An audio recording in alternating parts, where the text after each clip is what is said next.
Hello, welcome back to health cooking class. Today's kind of an easy one. We're going to talk about this wonderful thing right here. Do you know what that is? Ginger. That's right, ginger. I bought one of those boxes, the community vegetable boxes that you can get, and this came in it. It was just ginger. If you break it off and you smell it, it smells so good.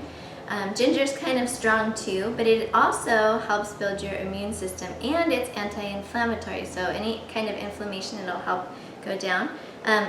Kayana has been having fun with the ginger.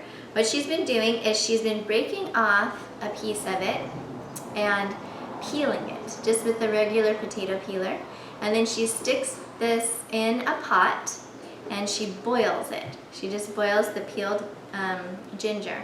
And she lets it boil for a while, and then she just for probably, I think, about 10 minutes, and then she turns it off and she just lets it sit. And the water soaks in the ginger flavor. And then she takes out the ginger piece, and she takes a lemon, and she's been doing the zest, which is when you peel a little bit off the side of the lemon, the skin part, and then she's been putting juice in it too, and then some honey.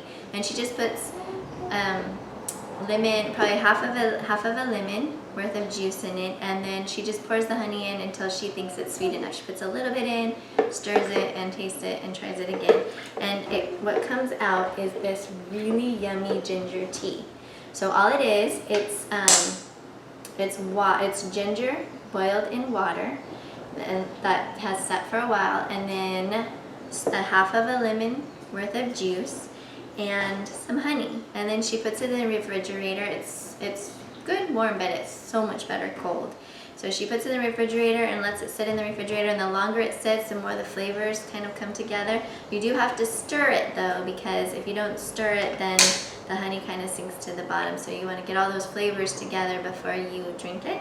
But this is also, since it has ginger, which is helps your immune system, lemon, which also has the vitamin C in it, and honey also helps your immune system. So it has all these things. So you can make, this week, if you made dinner, you can have your toast with avocado and garlic, you can have your kale salad, your broccoli with your ginger tea, and you'd have a whole meal full of vegetables, building up your immune system, making your body healthy, and hopefully it'll be easy and fast, and you'll feel really good. So try one. If you have these ingredients at home, try them. If not, try something healthy and send me a recipe, because I really want to try some new recipes too. And remember, wash your hands.